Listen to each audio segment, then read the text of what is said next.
అనంతపురం జిల్లా కళ్యాణదుర్గంలో ఎన్టీఆర్ 29వ వర్ధంతిని ఘనంగా నిర్వహించారు. ఈ కార్యక్రమంలో ముఖ్య అతిథిగా ఎమ్మెల్యే అమిలినేని సురేంద్రబాబు పాల్గొన్నారు. ఈ సందర్భంగా ఆయన ఎన్టీఆర్ విగ్రహానికి పూలమాలలు వేసి ఘనంగా నివాళులర్పించారు.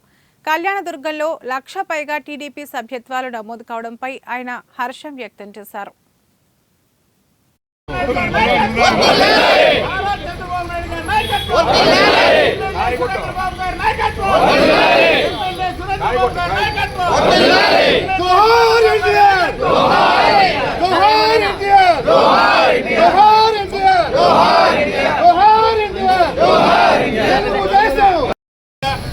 చాలా వెనుకబడిన ప్రాంతం, ఆ ప్రాంతాన్ని అభివృద్ధి చేయాలనే సంకల్పంతో ఎన్నికల్లో కూడా మనం హామీ ఇచ్చాం.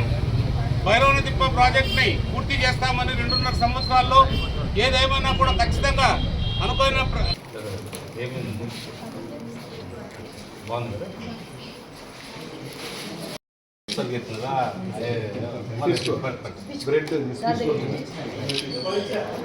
స్కూల్కి పోతున్నావా లేదా?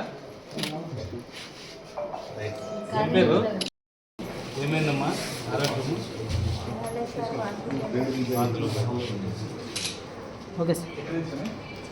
ఎన్టీ రామారావు గారి వర్ధంతి సందర్భంగా మా పార్టీ నాయకులు మేము అందరం కూడా సమావేశం జరగడం జరిగింది. ఇక్కడ ఘనంగా నివాళులు అర్పించాము.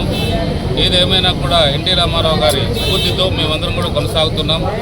ఆయన 42 సంవత్సరాల స్థాపించిన పార్టీ తెలుగుదేశం పార్టీ ఈరోజు మా జాతీయ అధ్యక్షులైన నారా చంద్రబాబు నాయుడు గారు, అలాగే జాతీయ ప్రధాన కార్యదర్శి అయిన నారా లోకేష్ బాబు గారు ఈ పార్టీని ముందుకు తీసుకెళ్తూ మా అందరికి కూడా ఒక మంచి భవిష్యత్తు కల్పించి ప్రజలందరూ కూడా మేలు చేసే విధంగా రాష్ట్రాన్ని అభివృద్ధి బాటలో నడిపిస్తున్నారు.